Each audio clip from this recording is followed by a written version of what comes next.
सबको जय मसीह की यीशु मसीह के मधुर नाम में मेरे प्रियो। आज हम देखते हैं परमेश्वर के वचन से कि प्रभु यीशु कहते हैं कि तुम जागते रहो। हम दूसरा आगमन के बारे में हम देखते हैं प्रकाशित वाक्य उसका 16 अध्याय के 15 पद में इस प्रकार से लिखा है, देख मैं चोर के समान आता हूं, धन्य है वह जो जागता रहता है और अपने वस्त्र की चौकसी करता है कि नंगा न फिरे और लोग उसके नंगापन न देखें।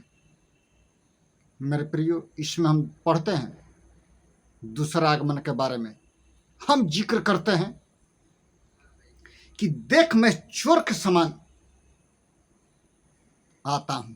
क्या चोर के समान? चोर जिस घर में चोरी करना है उस घर के मालिक को पता नहीं होता है। यदि पता होता तो मालिक जागता रहता और चोर सेंध मारने से रुक जाता है, क्योंकि चोरी का फल मीठा होता है लेकिन बाद में उसका मुंह कंकड़ से भर जाता है। आजकल देखते हैं मिनिस्ट्रियों में, संस्थाओं में, अनेक उत्पादों में चोरी चमारी लूट घसुट बहुत ऐसे है। हम दूसरा आगमन के बारे में हम देखते हैं कि यीशु मसीह कहता है कि मैं नहीं जानता, स्वर्गदूत नहीं जानते हैं, सिर्फ जानता है तो केवल परम पिता परमेश्वर कि दूसरा आगमन कब होगा। जब यीशु मसीह बादलों पर आएगा तो जो कलीसिया है वो उठा ली जाएंगी, पवित्र आत्मा भी उठा लिया जाएगा। पृथ्वी पर पवित्र आत्मा का काम नहीं होगा। धन्य है वह व्यक्ति जो पहले पुनरुत्थान के भागीदार है, उस पर दूसरी मृत्यु का कोई अधिकार नहीं होगा। सोचिए, एक आयत हम पढ़ लेंगे, मत्ती रची सुसमाचार उसका 24 अध्याय और उसका 42 और 43 पद इस प्रकार से लिखा है, इसलिए जागते रहो क्योंकि तुम नहीं जानते कि तुम्हारा प्रभु किस दिन आ जाएगा। इसलिए जागते रहो क्योंकि आप और हम नहीं जानते कि हमारा प्रभु यीशु मसीह किस दिन आएगा। इसीलिए जागना है, शारीरिक रीति से नहीं, आत्मा में जागना है, आत्मा में प्रार्थना करना है। और हर व्यक्तियों के लिए जो विश्वास में है उनके लिए प्रार्थना करना है कि हे प्रभु यीशु, जब आप अपने राज्य में आए तो मेरी सुधि लेना और मेरे परिवारों को और मेरे रिश्तेदारों को, मेरे देशों को और मेरे कुटुंबियों को उनकी सुधि लेना। सुधि लेने के लिए परमेश्वर बादलों पर यीशु मसीह आएंगे तो 7 साल रहेंगे, पृथ्वी पर महाक्लेश का आरंभ होगा। क्योंकि जितने खिड़की से कूद के आते हैं, दरवाजा फांद करके आते हैं, वो लोग चोर और डाकू थे, लुटेरे थे। आज वही लुटेरे संस्थाओं में, एनजीओ में, हर एक कारोबार में घुसे हुए हैं। चोर, डाकू और लुटेरा अपना पेट भरते हैं, दूसरे के हित के बारे में चिंता नहीं करते हैं। इसमें हम पढ़ते हैं कि प्रभु यीशु मसीह कहते हैं कि मैं कब आऊंगा ये मैं नहीं जानता है, सिर्फ जानता है तो वह परम पिता परमेश्वर जानता है। क्योंकि हम उसकी इच्छा पूरा करने के लिए प्रभु यीशु मसीह अपना स्वर्ग का सिंहासन छोड़ करके पृथ्वी पर आया, मारा गया, गाड़ा गया और तीसरे दिन मृत्यु में से जी उठा और स्वर्ग पर चला गया। और हमको और आपको और जितने धर्मी लोग हैं उसके लिए प्रभु यीशु मसीह दोबारा आएंगे लेने के लिए। इसलिए अपने अपने पापों से मन फिराओ, यीशु के पास आओ, यीशु आपको अनंत काल का जीवन देगा। हे बोझ से दबे हुए लोगों, मेरे पास आओ, मैं तुमको विश्राम दूंगा। यीशु मसीह कहते हैं मार्ग, सत्य और जीवन यीशु है, स्वर्ग का द्वार यीशु है, अनंत काल का पिता यीशु है। मेरे प्रिय, कब? जब हम पश्चाताप करके उसके चरणों में आते हैं तब। आजकल के पास्टर जितने बाइबल पढ़ने आ जाता है डुगडुगी पीटने बाइबल लेके चल देते हैं। खुद तो नरक में जाएंगे और झुंड को भी लोग नरक में लेके चला जाएगा। सोचिए, more prayer more power, less power, no prayer no power. Power चाहिए तो यीशु के चरणों में बैठो, क्योंकि स्वर्ग उसका सिंहासन है, पृथ्वी उसके चरणों की चौकी है। पैर के पास बैठ करके हमको आराधना और प्रार्थना करने की जरूरत है, परम पिता परमेश्वर से मांगने की जरूरत है। किसके नाम से? यीशु मसीहा के नाम से।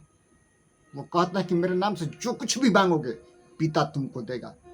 जब सहायक दिया तो सब कुछ देगा। मेरे प्रियो, इसमें हम पढ़ते हैं, परंतु यह जान लो कि यदि घर का स्वामी जानता होता कि चोर किस पहर आएगा तो वो सेंध लगने नहीं देता, चोरी करने नहीं देता। देखो मैं चोर के समान आता, चोर किस वक्त आएगा कोई जानता नहीं है। इसलिए आत्मिक रूप से आत्मा में प्रार्थना करो, विश्वासी लोगों के, खास करके विश्वासी भाई बहनों के लिए। यदि हम प्रार्थना करते हैं, प्रभु यीशु मसीह अपने दूतों को हुक्म देते हैं कि मेरे बेटे और मेरी बेटी का जाओ रक्षा करें। आपके लिए, मेरे लिए परम पिता परमेश्वर ने स्वर्गदूतों को रक्षा करने के लिए बनाया है। आपके लिए कब? जब आपका वस्त्र गंदा नहीं है। गंदा का मतलब है कि आप बेविचार नहीं करते हैं, दुष्काम नहीं करते हैं, हत्या नहीं करते हैं, चोरी नहीं करते हैं, झूठ नहीं बोलते हैं और पैसा का लूट घसुट नहीं करते हैं। उसके लिए परम पिता परमेश्वर ने स्वर्गदूतों को बॉडीगार्ड आपके लिए बनाया और मेरे लिए बनाया है कि अपने भक्तों की वो सुरक्षा दे। एलीसा को जब आरामी सेना ने घेरा दूसरा राजा में, तो गेहजी घबरा गया, चिल्लाने लगा।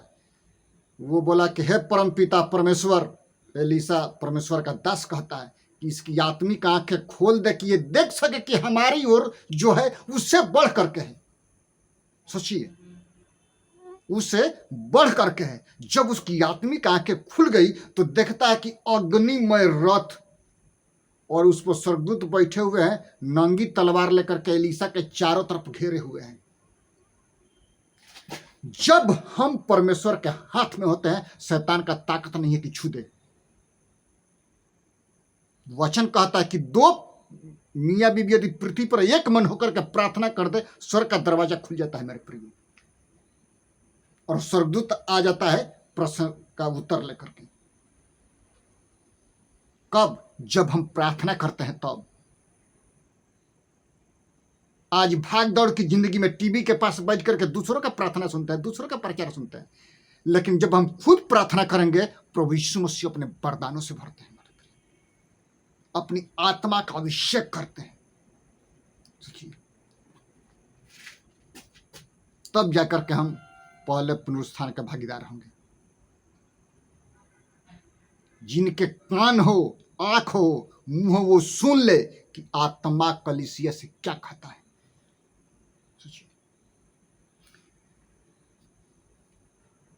44 पद में है, इसलिए तुम भी तैयार रहो। इसलिए हम और आप तैयार रहें, क्योंकि जिस घड़ी के विषय में हम और आप नहीं जानते हैं, उसी घड़ी मनुष्य का पुत्र यीशु नासरी आ जाएगा।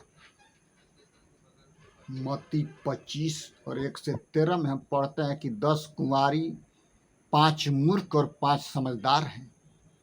ये बाहरी लोग नहीं हैं, अन्य जाति के लोग, विश्वासी लोग हैं। 5 मूर्ख है, 5 चोरी लूट घसोट करने वाले हैं। हे प्रभु आएगा तो देखा जाएगा, हे प्रभु आएगा तो देखा जाएगा।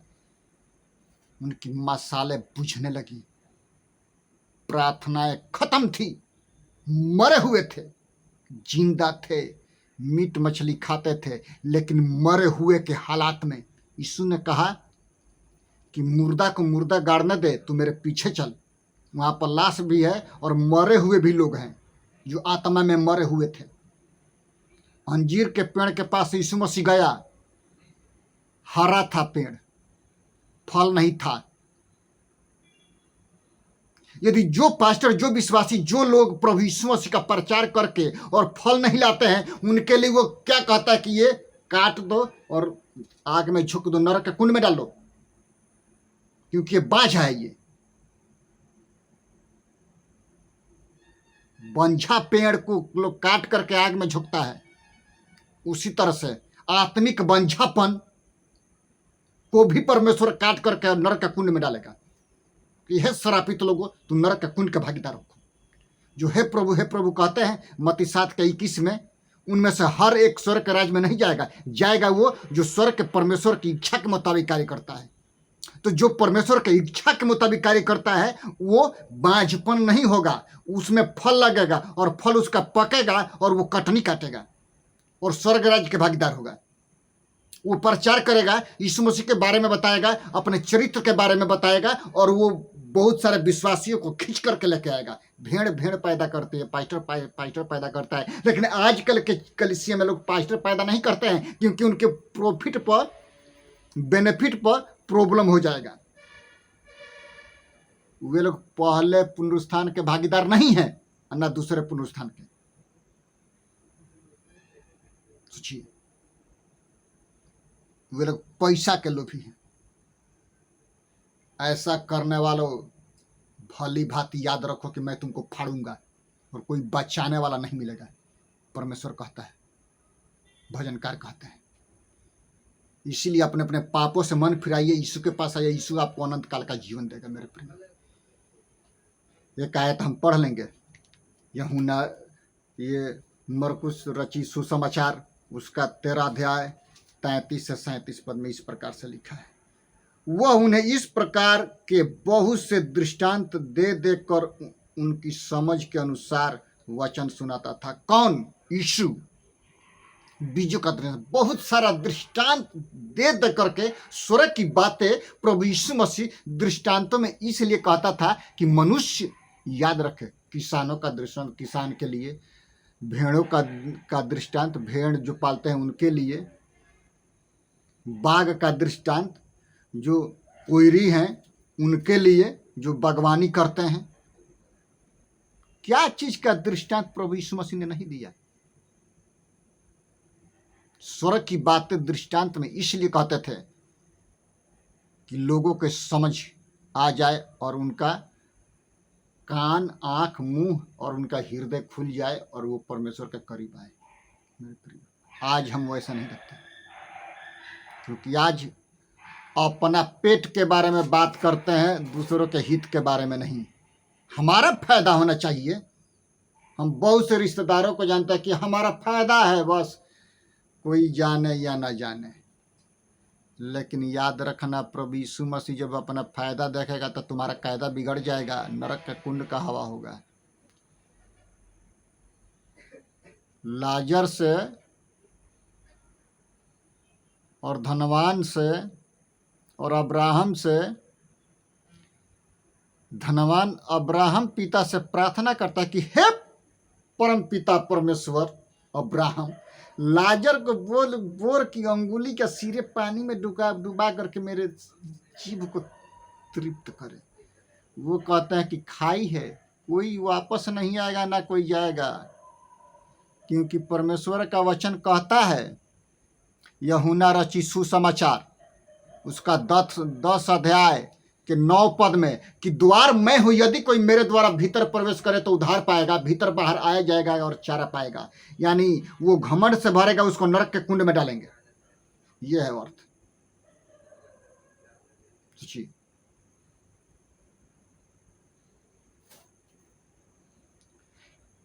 और बिना दृष्टांत कहे वो उनसे कुछ भी नहीं कहता था, परंतु एकांत में वो अपने निज चेलों को सब बातों को अर्थ सिखा देते थे। कौन? प्रभु यीशु मसीह। दृष्टांत जो समझ में नहीं आता था, अपने चेलों को सब कुछ सिखा देते थे।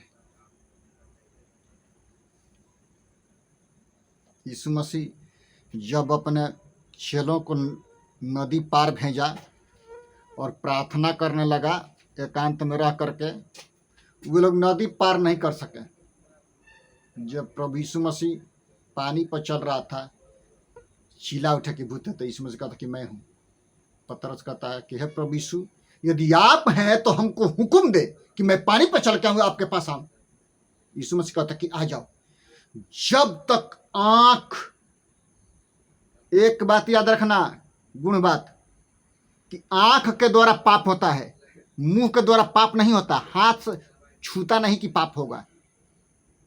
आंख जब तक प्रभु यीशु मसीह पर टिकी रही तब तक उसका पैर नहीं डगमगाया, क्योंकि तेरा वचन मेरे पांव के लिए दीपक और मेरे मार्गों के लिए उजियाला है। भजन संहिता 119 का 105 में लिखा है, the word is a lamp unto my feet and A light unto my पथ। तेरा वचन मेरे पांव के लिए दीपक और मेरे मार्गों के लिए उजियाला है। जब तक उसकी आंख प्रभु यीशु मसीह पर टिकी रही उसका पैर स्थिर रहा। मेरे प्रियो, जैसे प्रभु यीशु मसीह से उसका आंख डिस्टर्ब हुई तो कह रहा मैं तो पानी पर चल रहा हूं, लहर आती है जाती है, वो डर गया और डूबने लगा, नरक में जाने लगा। प्रभु यीशु मसीह ने उसको पकड़ा, कहा हे प्रभु यीशु बचा, तो पकड़ा, ऊपर आ गया। बोला कि है संदेह करने वाला, तुमको विश्वास नहीं है कि मैं कौन हूं? पतरस जानता है कि ये मसीह है, मसा किया हुआ।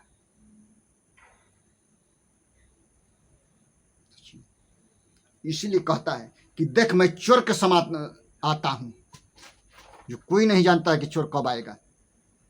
धन्य है वह जो जागता रहता है और अपने वस्त्र को कलंकित होने से बचा करके रखता है। अपना वस्त्र बचाना सबसे जरूरी है।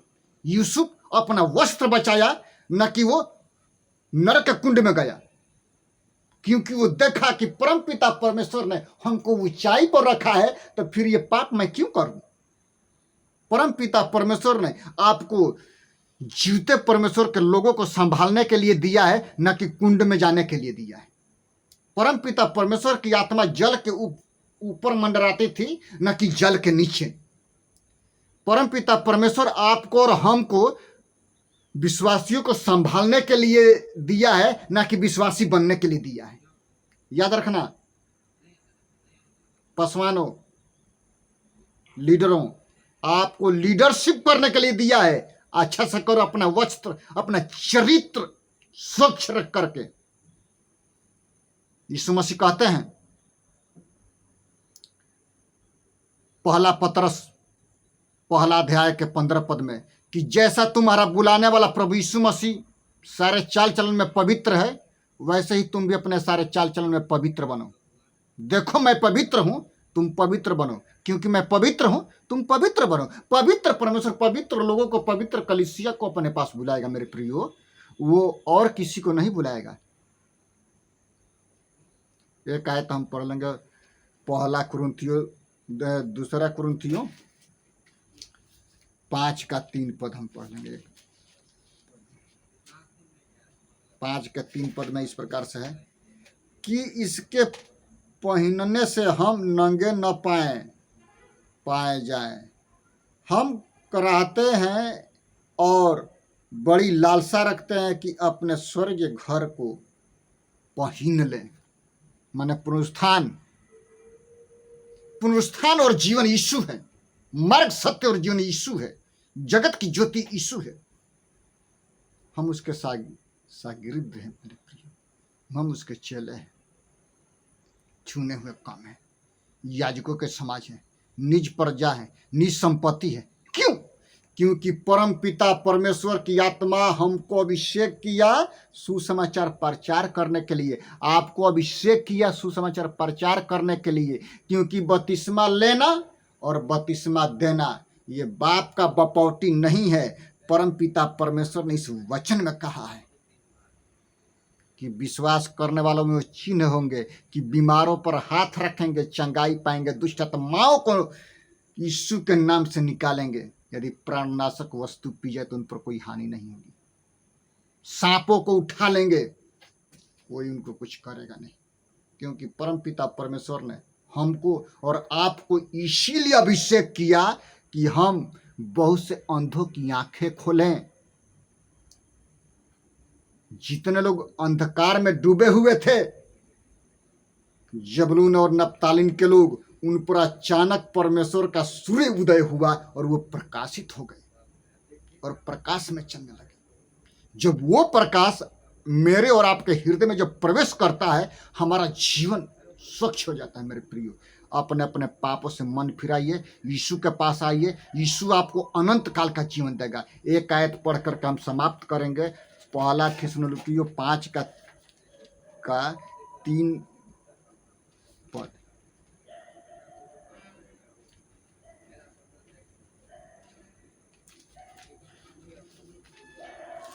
पहला थिस्सलुनीकियों 5 का 3 पद में इस प्रकार से परमेश्वर का वचन कहता है,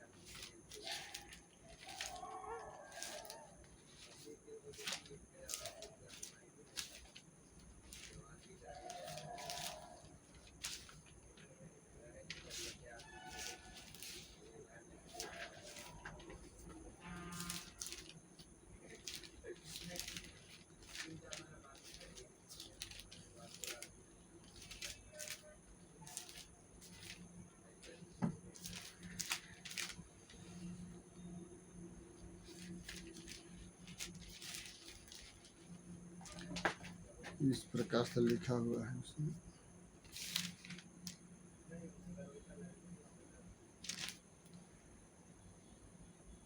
क्योंकि तुम आप ठीक जानते हो कि जैसा रात को चोर आता है वैसा ही प्रभु का दिन आने वाला है। क्या हम ठीक जानते हैं कि जैसा चोर रात में आता है वैसे प्रभु का दिन भी आने वाला है। जब लोग कहते होंगे कुशल है और कुछ भय नहीं, तो उन पर एकाएक विनाश आ पड़ेगा, जिस प्रकार गर्भवती पर पीड़ा और वे किसी रीति से न बचेंगे। पर हे भाइयों, तुम तो अंधकार में नहीं हो कि वह दिन तुम पर चोर के समान आ पड़े, क्योंकि तुम सब ज्योति के संतान और दिन की संतान हो। हम न रात के हैं न अंधकार के हैं, इसलिए हम दूसरों के समान सोते न रहें, पर जागते और सावधान रहें। जागने और सावधान रहने की जरूरत है मेरे प्रिय। परमेश्वर आपको जागने के लिए और सावधान रहने के लिए पवित्र आत्मा का सामर्थ्य दिया है कि आप अपने लोगों के लिए, अपने देश के लिए, अपने राज्य के लिए, अपने कुटुंब के लिए, अपने रिश्तेदारों के लिए प्रार्थना करें कि हे परमपिता परमेश्वर, जिस प्रकार से हम पर आपका ज्योति चमका है उनके जीवन में कार्य करें।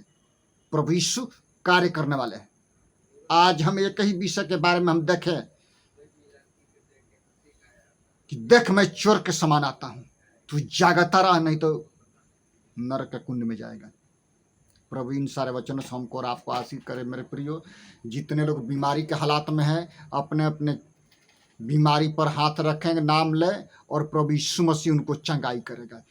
पिता हम धन्यवाद करते हैं महान प्रभु जी, जितने लोगों का रसौली है पिता, करके अनेक प्रकार के प्रॉब्लम है, समस्या है, खुदावंद यीशु हम तेरे नाम से दूर करते हैं महान प्रभु। पवित्र आत्मा हम प्रार्थना करते हैं इस मूवी के द्वारा पिता कि जितने लोग देखते हैं सुनते हैं पिता, उनके आत्मिक आंखों को खोल दे पिता, हर एक बंधन यीशु मसीह के नाम से खत्म होने पाए महान प्रभु।